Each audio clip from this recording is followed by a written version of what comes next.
Bonjour à tous. Bon, il fallait bien qu'on y passe un jour. L'anarchie. Celui qui ne respecte pas les règles. Celui qui n'en fait qu'à sa tête.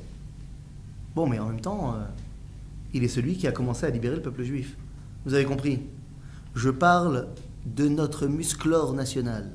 Je parle de Shimshon Agibor. Shimshon. Shimshon, il est très particulier. Lui aussi fait partie des Shoftim. Lui aussi, il va ramener la paix au sein du peuple juif. Lui aussi, il va être quelqu'un qui va être une Even Yesod, une pierre de repère pour le clan Israël. Mais il n'a pas du tout la même façon de procéder que les autres. D'abord, Shimshon est né de manière très particulière. Il va falloir rappeler au peuple juif que Dieu, c'est pas quelque chose qui fait peur. Lorsque le malach se dévoile à la femme de Manoach, pour lui dire tu vas avoir un fils, sa première réaction c'est de dire, elle va dire à son mari, ah il y a Dieu qui m'a parlé. Première réaction du couple, ah bah alors on va tous mourir. Mais je comprends pas. Dieu c'est pas quelque chose qui est censé nous faire mourir. Dans la Torah, n'y a-t-il pas marqué, je vous ai donné la Torah pour que vous viviez par elle? Il y avait déjà un bug terrible qui était mis en place à cette époque-là. Le peuple juif était tellement rentré dans les mœurs de ses voisins que pour eux, le divin était quelque chose qui était fondamentalement lié à la mort. À tel point que le malach se dévoile à eux une deuxième fois quand ils sont tous les deux réunis. Et Manoach a peur. On a vu Dieu, donc on va mourir. Et sa femme lui répond, attends, calme-toi. Si Dieu s'est dévoilé à nous, c'est qu'il veut qu'on vive et qu'on mette en pratique ce message. Shimshon vient au monde sur fond de retour à la vie. Du retour du rapport à Dieu comme étant un rapport de vie et non pas un rapport de destruction. Shimshon naît, vous connaissez l'histoire, c'est un nazir, c'est quelqu'un dont on ne coupe pas les cheveux, c'est quelqu'un qui ne peut pas utiliser quoi que ce soit qui soit en rapport avec la vigne, mais c'est surtout quelqu'un qui est connu pour ses biceps. Effectivement, Shimshon, beau gosse, pas de problème.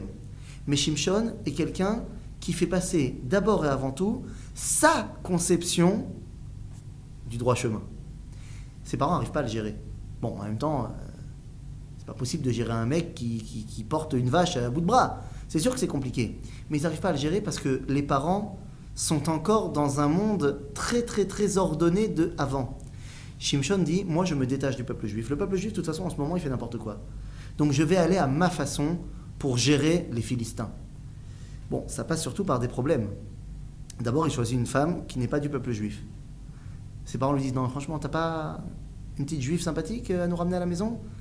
Kacha iyashra be'enai. Elle est bien pour moi. Qu'est-ce qu'il y a? T'as quelque chose à dire? Bon, on veut pas trop le froisser, tu comprends? C'est Shimshon quand même. Ça marchera pas. Ça marchera pas ni avec la première, ni avec la seconde. Shimshon va toujours bosser tout seul. Un jour, les hommes de Yehuda viennent le voir et lui dire « Mais à force de faire des actions de sabotage face aux Philistins, tu nous mets en danger !» Alors les Philistins sont venus nous voir et nous ont dit « Amenez-nous Shimshon !» Shimshon dit bah, « Vous avez qu'à m'attacher, me livrer aux Philistins. Vous inquiétez pas, comme ça vous sauverez votre honneur et moi je saurai comment gérer. » C'est ce qui se passe. Et lorsque les Bnei Yehuda le donnent aux Philistins, Shimshon enlève ses liens et va les éclater un par un. Shimshon est celui qui dit « ça suffit de se prendre des claques et de tendre l'autre joue ». Lorsqu'on nous met des claques, on ne tend pas l'autre joue. On rend la claque. On rend la claque un peu plus fort même. Histoire de dire, le peuple juif n'est pas quelque chose qu'on peut balloter aux quatre vents et qu'on peut humilier. À la fin de l'histoire, Shimshon sera victime de sa façon d'agir. Il fera confiance à l'ennemi. Pas parce que c'est sa femme, mais parce qu'il l'a choisi parmi l'ennemi. Et au final, Delilah se dévoilera comme étant quelqu'un qui est beaucoup plus attaché à sa réputation, à son argent et à ses amis philistins qu'à Shimshon. Seulement, avant de partir, Shimshon nous donne un enseignement extraordinaire. Une chanson qui aujourd'hui est reprise dans toutes les bases de l'armée. Il dira « Dieu, s'il te plaît, Zochenina, Zochenina, Vachaskenina, Achapa Amazé, s'il te plaît, souviens-toi de moi juste pour cette fois. Juste pour cette fois, rends-moi ma force. » Et oui, on lui a coupé les cheveux, on lui a crevé les yeux. Et Shimshon est maintenant devenu une bête de foire dans le palais des Philistins à Gaza, là-bas, dans la région. Shimshon dit, puisque je suis devenu un symbole, Dieu, s'il te plaît, fais que ce symbole juif ne soit pas un symbole d'humiliation. Rends-moi ma force une dernière fois. Et Dieu le fait. Shimshon, en poussant les deux poteaux et en faisant s'effondrer le bâtiment sur les Philistins, surtout le gratin des Plishtim,